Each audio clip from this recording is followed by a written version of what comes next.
읽으신 하나님의 말씀은 마태복음 6장 1절에서부터 4절까지의 말씀입니다.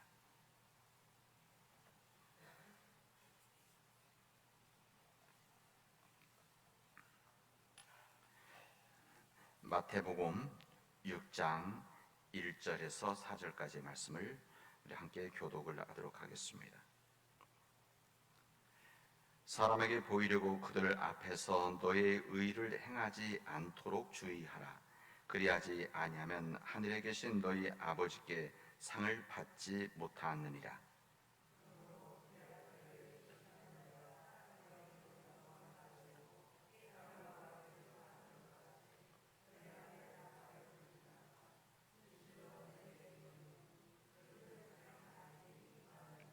너는 구제할 때 오른손이 하는 것을 왼손이 모르게 하여 내 구제함을 은밀하게 하라. 은밀한 중에 보시는 너희 아버지께서 갚아주시리라. 아멘. 주님의 말씀입니다. 여러분 잘 쉬셨습니까? 오늘 하루도 주님과 동행하는 믿음의 복된 날이 되어지기를 바랍니다. 우리들이 지금 마태복음 5장서부터 우리들이 산상수훈의 말씀을 나누고 있습니다.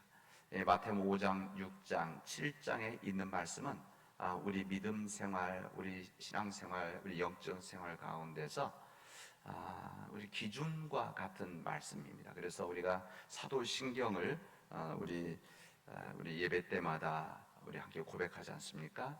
그러니까 사도신경을 고백한다는 것은 우리가 하나님을 우리가 어떻게 믿느냐, 우리가 예수님을 어떻게 믿느냐, 그리고 성령님을 어떻게 믿느냐, 그리고 우리 교회 또 우리 영생 부활 이 부분을 우리 믿는 자들이 함께 믿는다고 하는 것을 함께 고백하는 겁니다.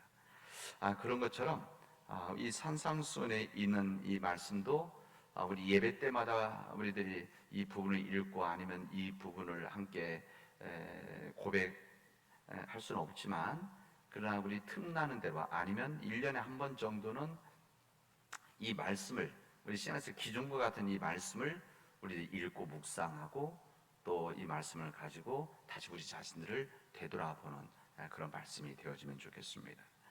오늘 우리가 읽은 이 산상수훈의 이제 6장에 있는 이 말씀은 6장 1절서부터 18절까지 있는 말씀, 오늘 4절까지 읽었는데 18절까지 있는 말씀은 우리 기독교인들에게 있어서 하나님 믿는 자들에게서 구제, 기도, 금식에 대한 이 말씀해 주신 말씀입니다. 이 부분은 우리 믿음 생활, 경건 생활에 대한 부분인 거죠. 경건 생활.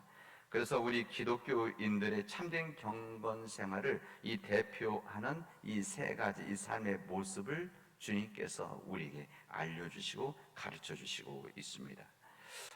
이 경건 생활에 있어서 중요한 이 세 가지, 구제하는 것, 기도하는 것, 금식하는 것, 이거 3대 동목이다 이렇게 표현을 하기도 합니다. 근데 이 세 가지, 이 구제, 기도, 금식, 이 3대 동목이라고 하는 이 세 가지는 예수 그리스도에 의해서 새롭게 강조된 교훈, 예수님에 의해서 시작된 그런 말씀은 아닙니다. 당연히 이 세 가지 경건생활은 이 구약 시대 때부터 당연히 이 구약에 있는 말씀에서 시작되어진 말씀이고, 이 말씀이 강조되어져 왔던 하나님을 믿는 사람들의 경건생활의 한 모습들입니다. 예수님께서 이 말씀을 주셨던 그 당시의 바리새인들, 예수님께서 이 말씀을 지적을 했었던 이 바리새인들도 사실은 이 세 가지 신앙적인 덕목을 힘써서 실천해 노력했던 생활이라고 할 수가 있습니다. 이 본문을 통해서 예수님께서는 그 당시 때 잘못된 구제, 잘못된 기도, 잘못된 이 금식을 그들에게 비판하시고, 그 다음에 비판만 끝나는 것이 아니라 그들이 그것을 고칠 것, 회개죠. 그러니까 깨달아서 고치는 것, 사실 이것을 위해서 주님께서는 말씀을 하신 겁니다. 회개된 촉구입니다. 예수님께서 다른 사람들의 부족함과 아니면 허물들과 죄를 지적하시는 것은 그냥 그들을 정죄하기 위함이 아니라 이 말씀을 듣고 잘못된 것을 지적해 줌으로 인해서 고치는 것, 바꾸는 것, 전환하는 이 삶을 통해서 예수님 말씀은 이것을 우리는 회개다 이렇게 말씀하는 겁니다.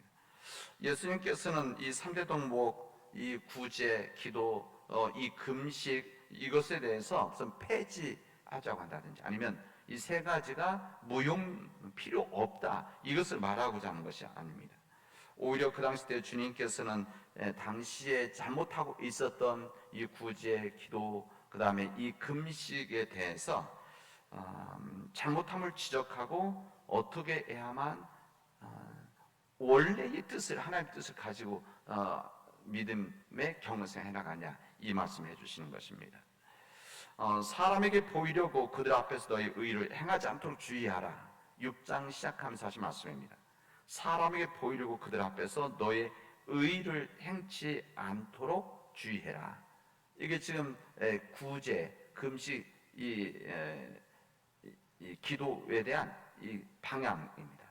의를 다른 사람들 앞에서 보이려고 하는 의를 행치 말아라.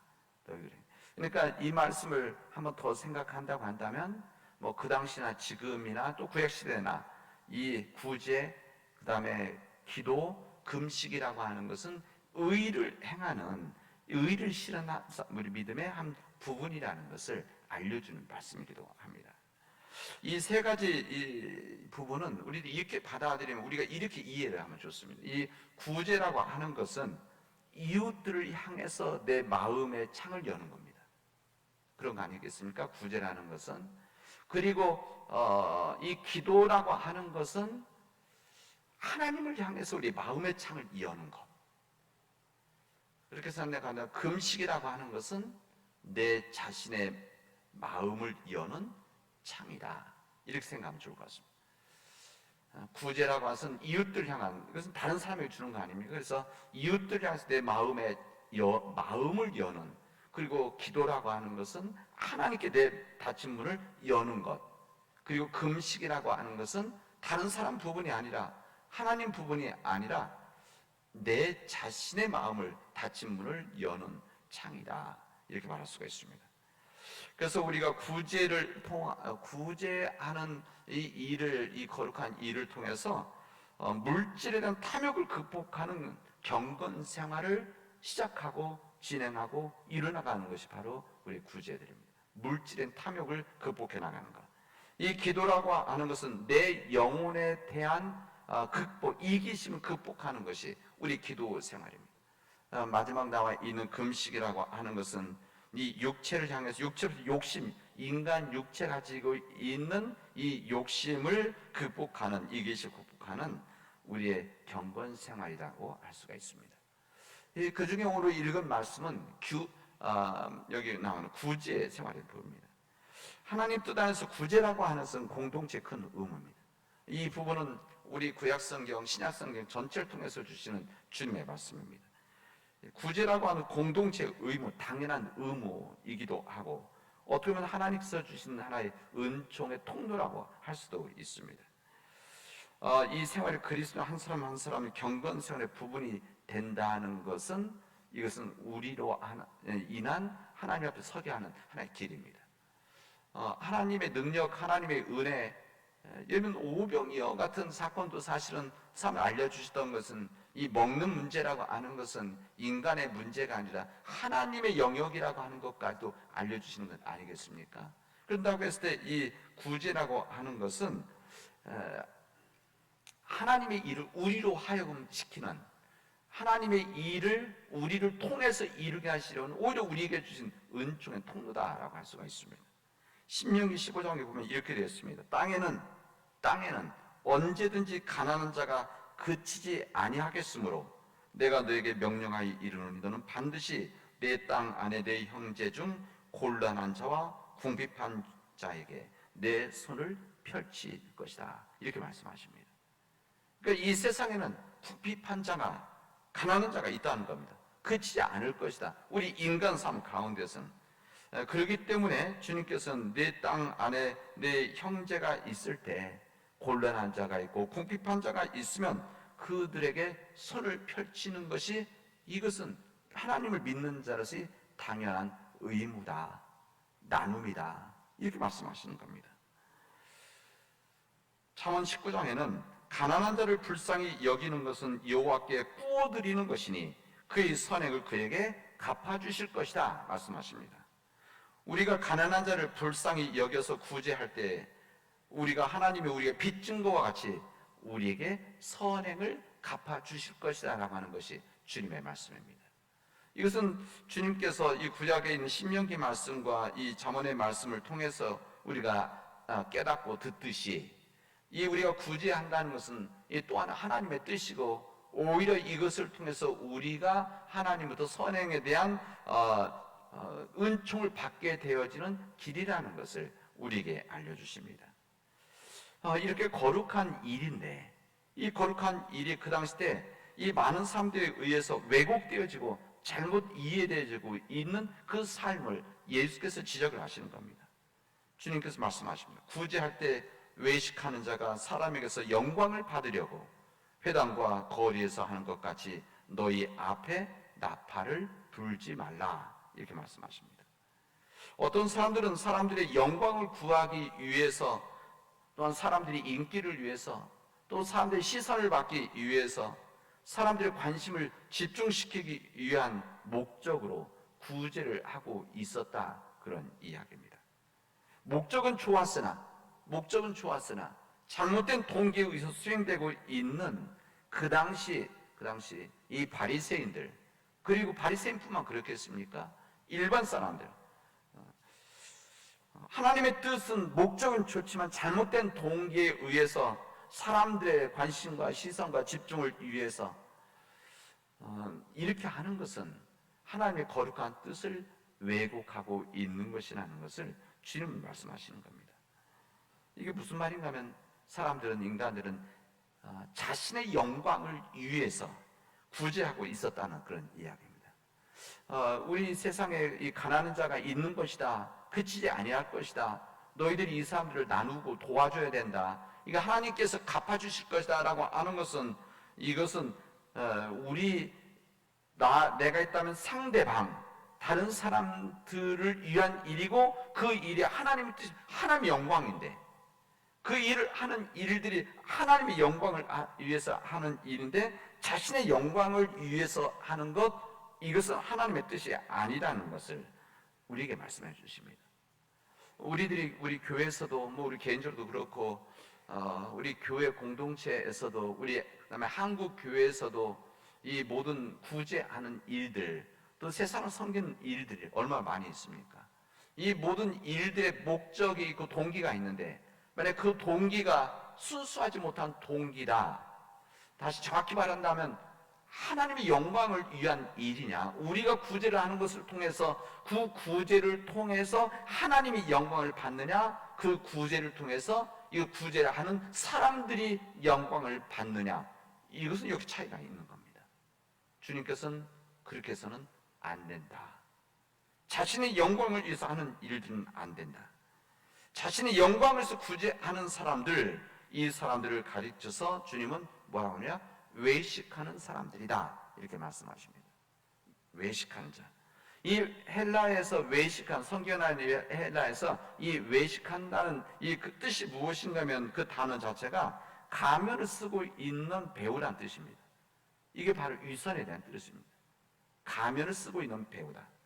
가면을 쓰고 무대에 등장해서 연극하는 배우. 당시에 많은 사람들이 구제는 하고 있었지만, 그 구제는 동기에 단순히 연극하듯이 속에 있는 얼굴과 겉에 있는 얼굴이 다른, 속에 있는 마음과 겉에 있는 마음이 다른, 이런 구제라고 하는 것은, 이것은 위선이다 라는 이야기입니다.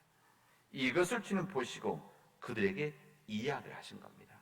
그래서 주님께서는 그런 사람들에게, 그리고 그런 생각을 가지고 이 시대를 살아가는 우리 시대에 우리도 포함되어 있죠. 우리 모든 사람들에게 이렇게 말씀합니다. 너는 구제할 때에 오른손이 하는 것을 왼손이 모르게 해서 내 구제함을 은밀하게 하라, 이렇게 말씀하십니다.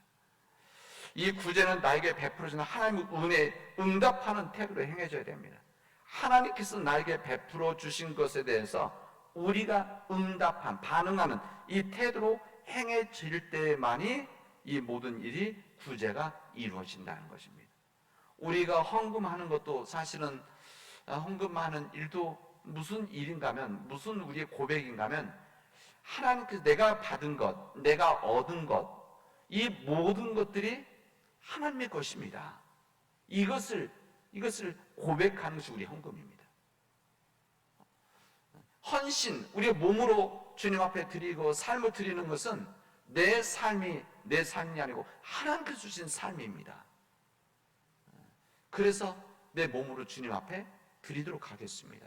섬기겠어요. 아듯이 우리 헌금이라는 것도 내가 가지고 있는 모든 물질, 재산, 이 세상의 이 모든 것, 내가 얻은 이 모든 것들은 내가 잘나서 내가 일해서 내가 잘해서 얻은 것이 아니라 이 모든 것들이 하나님으로부터 은혜입니다. 하나님의 은혜이기 때문에 하나님의 은혜로 살아가는 것을 내가 고백합니다라고 하는 우리의 감사 표현이 뭔가 하면은 우리 헌금입니다. 그런 거죠. 우리 구제랑은 마찬가지입니다. 이 구제랑 또 우리가 가지고 있는 것, 내가 뭐 실력 있고 능력 있고 배운 것이 많고 열심히 일해서 내가 중심이 아니고 이 모든 것이 하나님의 것이기 때문에, 하나님이 허락하신 거기 때문에 하나님의 은혜에 응답하는 태도로서 해야 되는 것이 이 구제라는 것을 말씀해 주시는 뿐만 아니라 이 구제는 물질에 대한 탐욕을 극복하기 위해서 우리 행해져야 되는, 우리가 이 구제를 온전히 해나가는 이 삶이 이루어져야만 물질에 대한 탐욕을 극복할 수 있는 한 길이기 때문에 우리에게 알려주신, 베풀어 주신 하나님의 은총입니다. 우리 주님은 주님 말씀만으로 모든 일을 이루실 수 있는 분 아닙니까? 하나님 뜻이면, 하나님의 뜻이면, 하나님의 역사면 모든 걸 이룰 수 있다는 것을 우리 믿는 사람들 아닙니까? 우리가 하나님께 적선하고 하나님의 주님 몸된 교회 적선하고 그런 것이 아니라 다 하나님 하실 수 있는 일인데, 하나님 능력이면 가능한 일인데, 이것을 우리를 통해서 하는 우리의 믿음의 경건 생활, 하나님 앞에 나아가는 삶을 위해서 주신 하나의 은총의 길이기 때문에 그런 마음을 가지고 해야 되는 겁니다. 내 삶의 주인이 내가 아니고 내가 얻은 것이 나로 인한 것이 아니기 때문에 이것 주님 앞에 구제하는 일에 참여하는 일은, 이것이 바로 하나님 앞에 경건 생활이다는 겁니다. 그 당시 때 이 부분을 잘못 이해하고 있었던 바리새인들, 그 당시에 잘못 이해하고 있었던 초대교회 교인들, 그리고 이것을 잘못 이해했던 지난 2000년 동안에 우리 기독교인들에게 주시는 주님의 기준과 같은 말씀입니다. 이 말씀을 제가 아까 처음 말씀 시작하면서 끊임없이 이 말씀을 드려야 된다는 것은, 우리들이 우리의 생각과 우리의 마음이 이것이 녹슬면, 우리 마음이 일상적으로 그냥 타성이 적게 되어지면 이것을 이겨나갈 수 있는 힘이 없다는 겁니다. 그래서 우리 끊임없이 이 말씀을 들어야만, 이 말씀을 기억해야만, 그리고 이것을 위해서 회개를 해야만, 우리 구제라는 것은 나를 위한 일이고 하나님을 위한 일이구나, 이것을 우리들이 깨달을 수 있다는 겁니다. 야고보서 1장 17절에 보면 이 경건 생활에 대해서 야고보가 이렇게 고백합니다. 하나님 아버지 앞에서 정결하고 더러움이 없는 경건은, 이렇게 말합니다. 하나님 아버지 앞에서 정결하고 더러움이 없는 경건은 곧 고아와 과부를 그 환난 중에 돌보고 또 자기를 지켜 세속에 물들지 아니하는 것이다, 이렇게 말씀하십니다. 이웃을 향한 구체적인 성실하는 것이 바로 경건이라는 것을 우리에게 알려주십니다. 우리는 이 구제를 통해서 우리의 물질의 탐욕을 극복하고 이웃을 향한 우리 마음의 사랑의 창을 여는 이 거룩한 일들이 바로 구제라는 것을 우리에게 말씀해 주십니다. 우리 교회에서는 우리의 헌금을 통해서 우리가 개인적으로 할 수 없는 이 구제들을, 그 다음에 이 나눔들을 우리 교회가 함께 헌금을 해서 이것을 통해서 우리 교회가 이 구제하는 일, 이 구제라는 것이 단순히 개인뿐만이 아니라 어려운 공동체, 어려운 이웃들에게 나누는 것, 이게 다 구제 아닙니까? 이거 선교적인 일인 거죠. 이미 우리는 헌금을 통해서 이미 이루어지고 있는 과정이고, 우리들이 혼자 개인 하숙 때 교회 가는 일이고, 개교회가 할 수 없기 때문에 우리가 노회의 상회비를 보내서 그 더 큰 공동체가 이 일을 행하도록 우리 교회 헌금의 일부를 우리 보내는 겁니다. 이게 단순히 노회 총회를 운영하기 위한 돈이 아니라 이런 일에 쓰임을 받기 위한 일이죠. 우리가 이런 귀한 일에 쓰임 받고 있다는 것이 얼마나 감사한지 모릅니다. 이 구제하는 일이 우리 믿음 생활에 정말 귀한 경건 생활이 되어지기를 주님의 이름으로 축원하겠습니다. 기도합시다. 은혜가 풍성하신 하나님 감사합니다. 오늘 저희들에게 이 주님의 말씀을 통해서 진정한 경건의 생활 가운데 이 구제에 대한 말씀을 나눠가시니 감사합니다. 구제를 통해서 우리의 물질의 탐욕을 극복하게 하여 주시옵시고 이웃을 향한 사랑의 창을, 섬김의 창을 열 수 있도록 주님께서 역사하여 주시옵소서. 이 모든 말씀을 예수님의 이름으로 기도합니다.